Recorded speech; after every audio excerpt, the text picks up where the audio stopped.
Welcome, friends. 7-part transformational breathing is based on a really special breathing technique I learned from a buddy of mine, and he called it Hawaiian. It comes from the Hawaiian Huna tradition, the shamanistic tradition of Hawaii. He called it Ha breathing. Okay, so just to give credit to the original system, but the way that I'm going to show you how to do it, he didn't show me. Okay, so it's a real simple sequence, and I'm going to go through it, and then I'll give you just a little context after about why we're doing this. But just so you can get to the practice, all we're going to do is inhale 7, hold 7, exhale 7, and hold the breath out for 7, and we do it 7 times. Okay, and you can do it. Normally we do it sitting, but I really like my breathing from Qigong, any position, bottom line. So you can do it sitting, standing in horse, whatever you like. He taught us to do it with what I call Vesika Pisces Mudra, which is just, this is called the golden triangle, index, middle, and thumb together. When you link them like this, it's like a Vesika Pisces, like sun and moon coming together, okay? That's how he taught us. I like to do it actually doing the different fingers, because as you're transforming the energy through your chakras or through your organs and your whole system, you can also do your meridians, which of course terminate at the end of the fingers, okay? So I'm just going to hold my hands right here, and we're going to go through it 7 times, okay? I'm going to teach it to you through the chakras, and afterwards I'll articulate how you can use it through the organs, okay? So we're going to go from the crown chakra down, because I think there needs to be more of an emphasis on grounding in yoga. Everyone always wants to expand, bring the energy up your spine and all this. People get really spaced out. You can, though, do this from root to crown, but 99% of the time I do it from crown to root, okay? Here we go. 7-part transformational breathing. Bring your eyes, mind, and the totality of your awareness to your crown chakra on top of your head. And here we go, with your index finger touching your thumb. Inhale 7, violet light into your crown chakra. Hold for 7. Exhale for 7. Hold the breath out for 7. Move the sphere to your third eye chakra in the center of your head. Indigo light. Inhale for 7. Middle finger touching your thumb now. Indigo light. Inhale. Let your belly expand as you inhale. Hold your breath for 7.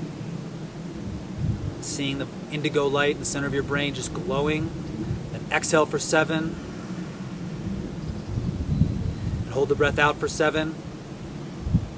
Shift the sphere down to your throat, sky blue light, as you hold your ring finger to your thumb. Inhale for 7. Hold for 7. Exhale for 7. See the blue sphere in your throat, just glowing, bright, radiant sky blue light. Hold the breath out for 7. 4th, okay, chakra, in your heart chakra, okay? Thumb to your pinky finger, which incidentally is the heart meridian in Chinese medicine. Inhale for 7, green light. Hold for 7. See your heart chakra glowing with green light like all the trees around me. Exhale for 7. Hold the breath out for 7. And bring the sphere down to your navel solar plexus chakra. Ring, index finger and thumb again. Inhale yellow light. 7 count.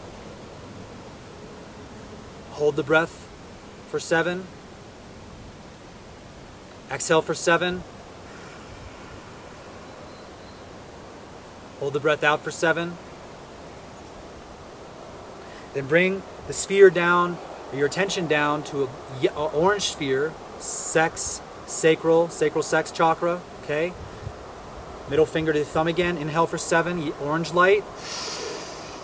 Midway between your sacrum and your sex chakra where you feel the energy the strongest. Orange light. Hold for 7. See it glowing orange. Exhale for 7. And bring the sphere down to your perineum. Red light. Earth chakra. After you hold the breath out for 7. Last mudra. Ring finger and thumb. Inhale red light into your perineum for 7. Perineum for men. Cervical floor for women. Hold that red light. Earth chakra. Feel grounded. All that heavenly energy we brought down our core channel, just compressing there in your earth center, feeling stable with all this energy. Exhale for 7. Hold the breath out for 7. And then just take a nice long deep breath and hold.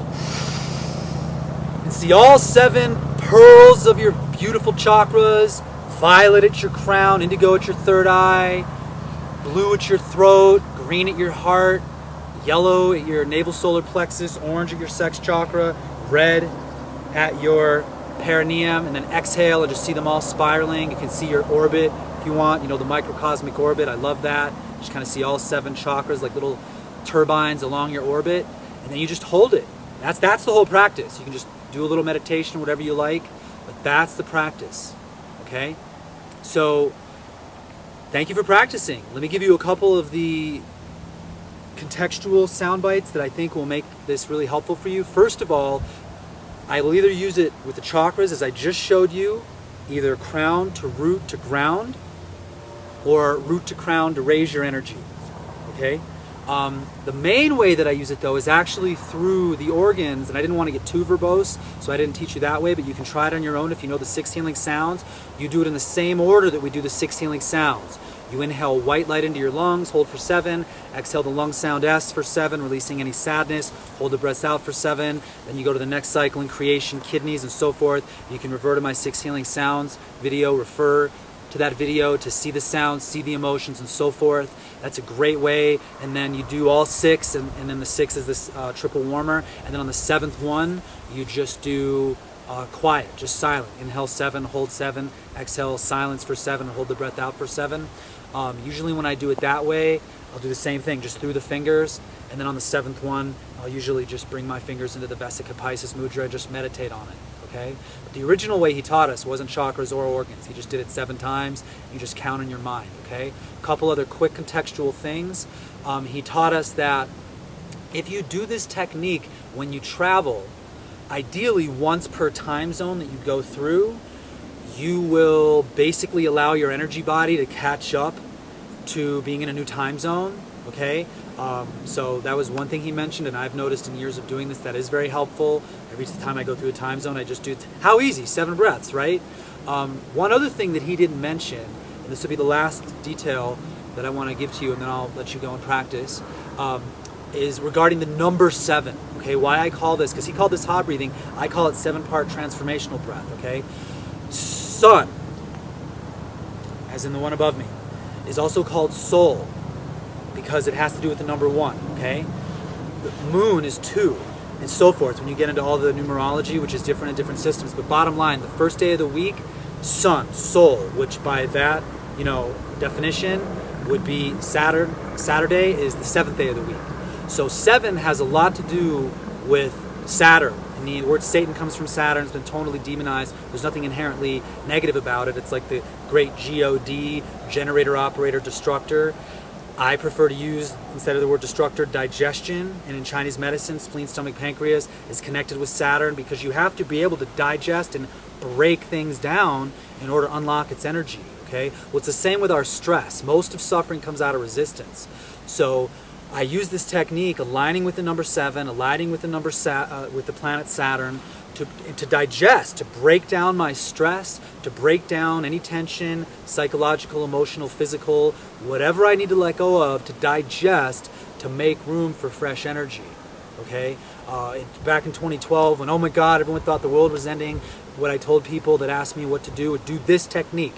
If you have just 7 breaths to go in your life, do this, because it breaks energy down so quickly, the number 7. I mean, the word sever comes from the number 7. 7 has tremendous creative potential, but it also has tremendous transformational and breaking down potential. Even in terms of chakras, a lot of masters don't even count the 7th chakra as a chakra. A lot of times they'll just do 6, and then the 7th is like, it's just so far beyond, they don't even consider it a chakra.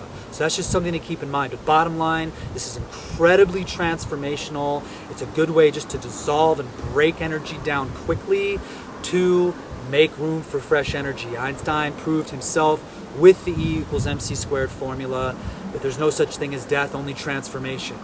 Okay? The biggest problem with death is fear, because fear makes energy scatter. So just do your breathing, trust the process, and I hope this technique is helpful for you. Practice well, and be well, my friends.